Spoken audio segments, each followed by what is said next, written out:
महान दार्शनिक, पथ प्रदर्शक और आदर्श कर्मयोगी भगवान श्री कृष्ण की जन्मभूमि उत्तर प्रदेश में इसी मथुरा का गांव नगला चंद्रभान। अद्भुत संयोग देखिए, ये गांव भी पैतृक जन्मभूमि है एक आदर्श कर्मयोगी, महान दार्शनिक, विलक्षण विचारक और दूरदर्शी राजनेता की। नाम पंडित दीनदयाल उपाध्याय। जो भरा नहीं भावों से, बहती जिसमें रसधार नहीं, वो हृदय नहीं वो पत्थर है जिसमें स्वदेश का प्यार नहीं। राष्ट्र कवि मैथिली शरण गुप्त की ये पंक्तियां महान दार्शनिक और दूरदर्शी राजनेता पंडित दीनदयाल उपाध्याय के संपूर्ण व्यक्तित्व को सार्थक करती हैं।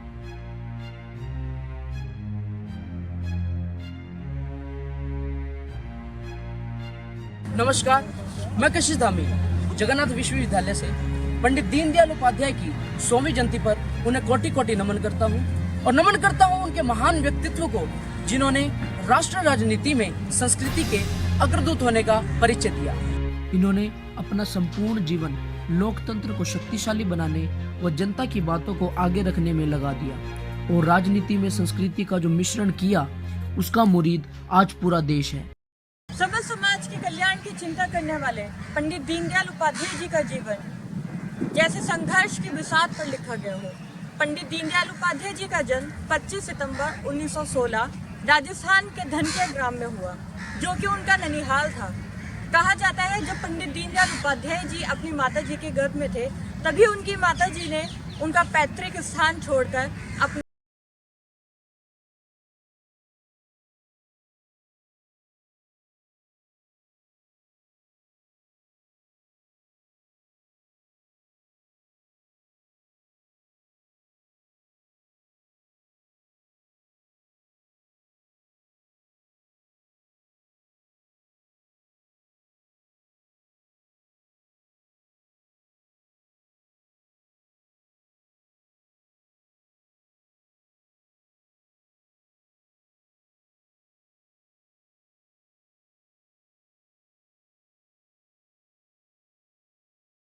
अभी परिवार दुखों से उभरने का प्रयास कर ही रहा था कि पंडित दीनदयाल उपाध्याय जी की माता का तपेदिक बीमारी के कारण स्वर्गवास हो गया।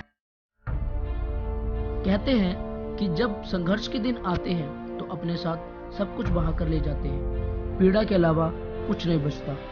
ऐसा ही हुआ पंडित दीनदयाल उपाध्याय के साथ, जब 10 वर्ष की आयु में उनके नाना का निधन हो गया और इनके पालन पोषण की जिम्मेदारी इनके मामा के कंधों पर आ गई।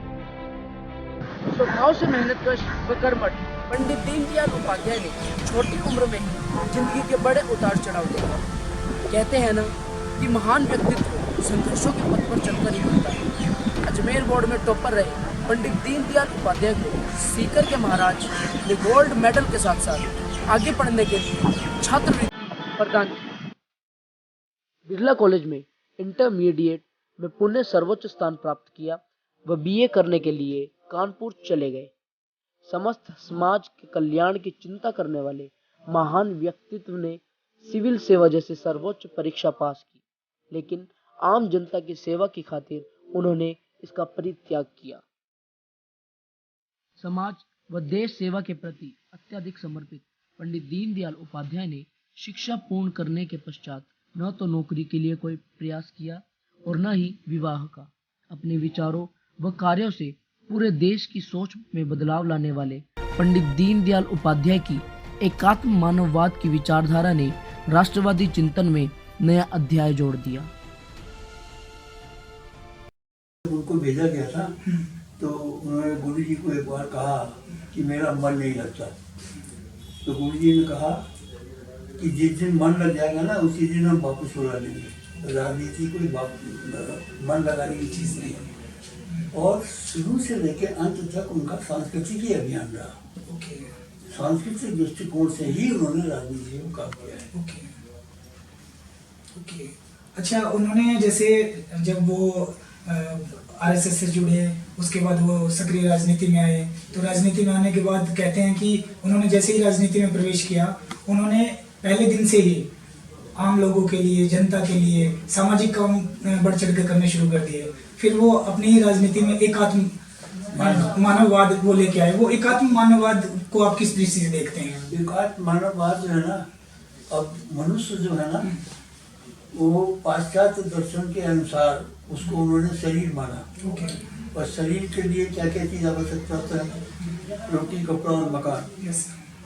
और यही लेके मार चले, उन्होंने दास करके लिखा।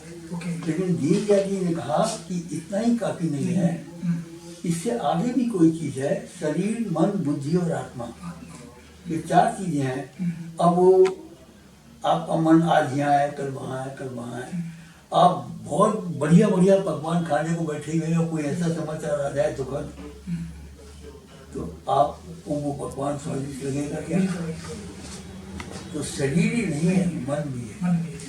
और मन को कंट्रोल करने वाली बुद्धि है।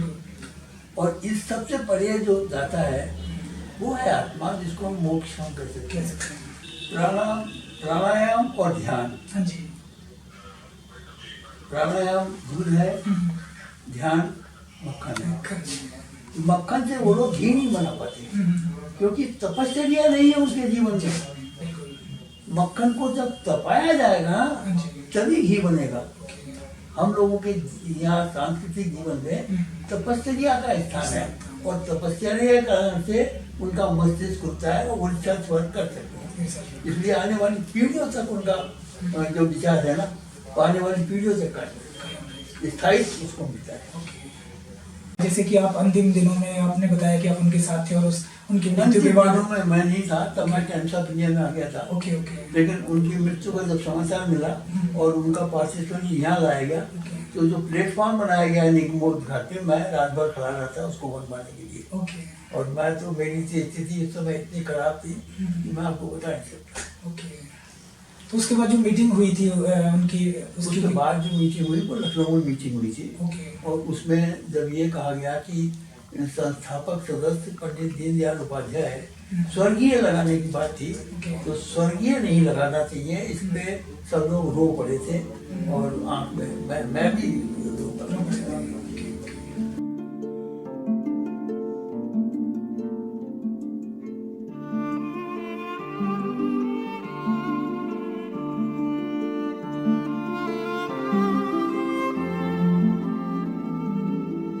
19 दिसंबर 1967 को पंडित दीनदयाल उपाध्याय को भारतीय जनसंघ का अध्यक्ष चुना गया, पर नियति को कुछ और ही मंजूर था। 11 फरवरी 1968 की सुबह मुगल सराय रेलवे स्टेशन पर पंडित दीनदयाल उपाध्याय का निष्प्राण शरीर पाया गया। इस महान नेता को श्रद्धांजलि देने के लिए राजेंद्र प्रसाद मार्ग पर भीड़ उमड़ पड़ी।